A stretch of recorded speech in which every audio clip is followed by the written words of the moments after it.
Viewers, आज के video में हम करने वाले हैं कक्षा 9वीं इंग्लिश की पोयम 2 वाइंड। इसके क्वेश्चन आंसर करेंगे हिंदी एक्सप्लेनेशन के साथ, जिससे कि आपको आसानी से समझ में आ जाएंगे। तो शुरू करते हैं। और इसके पहले के क्वेश्चन आंसर, इसके पहले वाले चैप्टर्स के क्वेश्चन आंसर यदि आपको चाहिए तो चैनल के प्लेलिस्ट पर उपलब्ध है, बहुत ही आसान भाषा में और हिंदी एक्सप्लेनेशन के साथ में। तो आप आसानी से वहां से देखकर लिख सकते हो और आसानी से याद भी कर सकते हो। तो शुरू करते हैं। क्वेश्चन नंबर 1, फर्स्ट का 1 क्वेश्चन है, what are the things the wind does in first stanza. तो यहाँ पे बोला गया प्रश्न में फर्स्ट स्टेंजा मतलब पोयम का जो फर्स्ट स्टेंजा है उसमें वाइंड मतलब हवा क्या क्या करती है। तो इसका आंसर है the wind breaks the doors of the windows. The wind मतलब हवा, ब्रेक्स द डोर्स, डोर्स मतलब दरवाजे, ऑफ द विंडोज मतलब खिड़की के दरवाजे तोड़ देती है।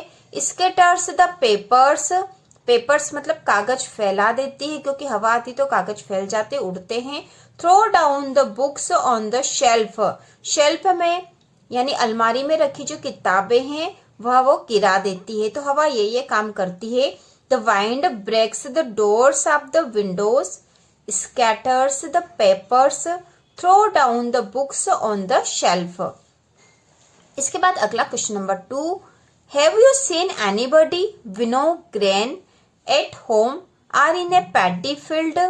हैव यू सीन एनीबडी, क्या आपने किसी को देखा है, विनो ग्रेन मतलब जो अनाज वो साफ करते हुए, at home or in a paddy field, paddy field मतलब अनाज के खेत पे, चावल या चावल के खेत पे।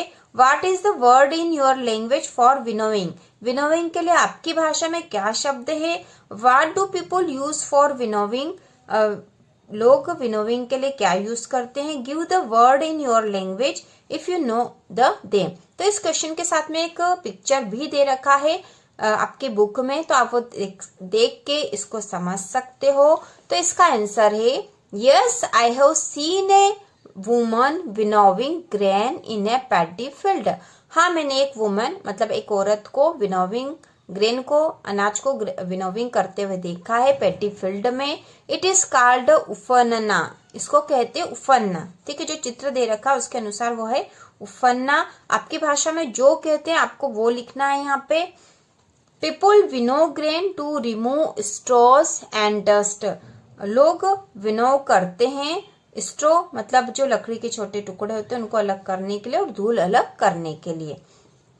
इसके बाद अगला प्रश्न नंबर 3 है, व्हाट डज द पोएट से द वाइंड गॉड विनोज। लेखक ने व्हाट डज द पोएट से, लेखक ने क्या क्यों कहा है द वाइंड गॉड विनोज। वाइंड मतलब हवा को, गॉड विनोज मतलब हवा जो है, हवा को ईश्वर के रूप में जब कहते हैं तो हम इसे कहते हैं पवन देवता हिंदी में। तो पवन देवता की सफाई, विनोस मतलब एक तरह से यहाँ पे हमने जो अनाज की सफाई करी थी जिसको हमने अपनी भाषा में उफनना कहा था, तो यहाँ पे विनोस मतलब एक तरह से उड़ाना या उफनना ही होता है, जिससे कि अनाज की सफाई हो जाती है, धूल और लकड़ी के टुकड़े अलग हो जाते हैं। तो इसको ईश्वरीय या पवन देवता का विनोस क्यों कहा है पोइट ने। तो इसका आंसर है, तो poet says the wind god winnows, poet ने वाइंड मतलब हवा को ईश्वरीय जो उफन्ना कहा है, because it is crumbling houses, doors, rafters, wood, bodies and lives, क्योंकि इसके कारण घर, दरवाजे और छत, लकड़ियां, शरीर और जीवन सभी जो हिलने लग जाते हैं, चरमरा जाते हैं। इसके कारण पोइट ने इसे गॉड विनोस कहा है। इसके बाद अगला 4th क्वेश्चन है, what should we do to make friends with the wind. What should we do, हमें क्या करना चाहिए, to make friends with wind, हवा के साथ दोस्ती करने के लिए। तो इसका आंसर है to make friends with wind we should build strong homes. हमें हवा के साथ दोस्ती करने के लिए, फ्रेंड्स बनाने के लिए उसे हमें स्ट्रॉन्ग होम्स मतलब मजबूत घर बनाने चाहिए, विथ फॉर्मली डोर्स और मजबूत दरवाजे भी चाहिए उसके साथ। वैसे ही we should make the heart steadfast, steadfast मतलब पक्का कर लेना चाहिए, मतलब अपना हृदय जो है वह भी मजबूत होना चाहिए। We should make the heart steadfast, अपने हृदय को भी अपने को पक्का कर लेना चाहिए। हवा से दोस्ती करने के लिए। तो इसका आंसर फिर से देख लेंगे। To make friends with wind, we should build strong homes with firmly doors, we should make the heart steadfast. बाद अगला फिफ्थ क्वेश्चन है, what do the last 4 lines of the poem means to you. Poem की आखिरी जो 4 line है, last 4 lines मतलब आखिरी 4 लाइनों से इसमें पोयम से मीन टू यू, इससे आपको क्या समझ आ रही है।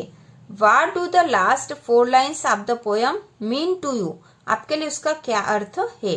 तो इसका आंसर है द लास्ट 4 लाइन्स मीन, तो जो आखिरी की 4 लाइनें हैं उसका मतलब है that the wind troubles weak people, हवा जो है वीक पीपुल मतलब कमजोर लोगों को कष्ट देती है, एंड स्ट्रेंथ स्ट्रॉन्ग और मजबूत को और शक्ति देती है।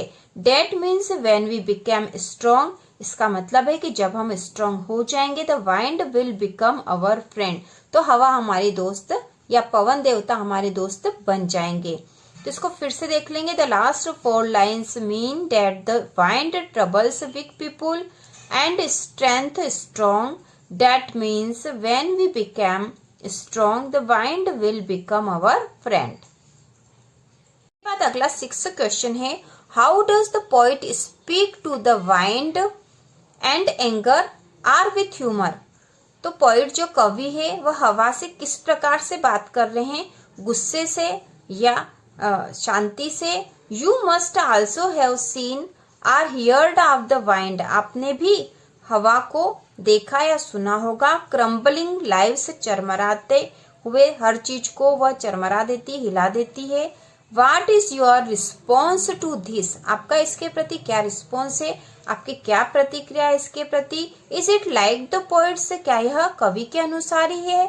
तो इसका आंसर हम बताएंगे। तो इसका आंसर है the poet speak to the wind with humour, poet जो है हवा के साथ, ह्यूमर के साथ, मानवता के साथ बात कर रहे हैं, शांति से। आई हैव सीन वाइंड, मैंने देखा है हवा को। Crumbling lives and my response is like poet, मैंने हवा को क्रम्बलिंग लाइव्स जीवन को चरमराते हुए देखा है, और मेरी जो इसके प्रति प्रतिक्रिया है वह कवि के अनुसार ही है। I know wind is our friend, मैं जानता हूँ कि हवा हमारी दोस्त होगी। वेन वी बिकम स्ट्रॉन्ग, जबकि हम मजबूत हो जाएंगे, यदि हम मजबूत होंगे तो हवा हमारी दोस्त होगी। तो इस प्रकार से इसका आंसर आएगा। जैसा प्रश्न पूछा गया वैसा हमने आंसर लिखा है। तो poet speak to the wind with humour, I have seen wind crumbling lives and my response is like poet, I know wind is our friend when we become strong। इसके बाद इसका जो आखिरी वाला क्वेश्चन है 2nd नंबर का, हम 1st number वाले 6 क्वेश्चन देख लिए। 2nd नंबर पे भी एक क्वेश्चन है और उसका प्रश्न यह है, the poem you have just read is originally in the Tamil, आपने जो कविता पढ़ी वह ओरिजिनली मतलब वास्तविक रूप से तमिल में लिखी गई है। Do you know any such poem in your language, क्या आपने अपनी लैंग्वेज में इस प्रकार की कोई कविता देखी है। The poem you have just read is originally in the Tamil, do you know any such poem in your language, ठीक है, इन योर लैंग्वेज। तो यहाँ पे यह जो प्रश्न है इसका आंसर आपको अपने अनुसार देना है, ऊपर वाले का भी अपने अनुसार दे सकते हो आप। तो यहाँ पर हमने लिखा yes I know such poem in my language, हाँ मैं इस प्रकार की कविताएं अपनी भाषा में भी जानता हूँ। तो यदि आप नहीं जानते हो तो यहाँ पे आई डोंट नो कर सकते हो, यहाँ पे I don't know such poem in my language कर सकते हो। इसके बाद इसी पोयम का एक और जो मेन क्वेश्चन है जो कि बुक में नहीं और जो एग्जाम में आता है वह है, एक और जो मेन क्वेश्चन है जो एग्जाम में आ सकता है वह है right the central idea of the poem wind. तो पोयम जो वाइंड है उसका सेंट्रल आइडिया आपको बताना है, यहाँ पर इसका जो केंद्रीय भाव है वह बताना है। तो इसका आंसर है the central idea of the poem is nobody help weak people, कोई भी कमजोर व्यक्ति की मदद नहीं करता है। एवरीवन सपोर्ट स्ट्रॉन्ग, हर कोई मजबूत को ही मदद करता है। So we became strong and work hard, इसलिए हमें स्ट्रॉन्ग बनना है और कठिन परिश्रम करना है।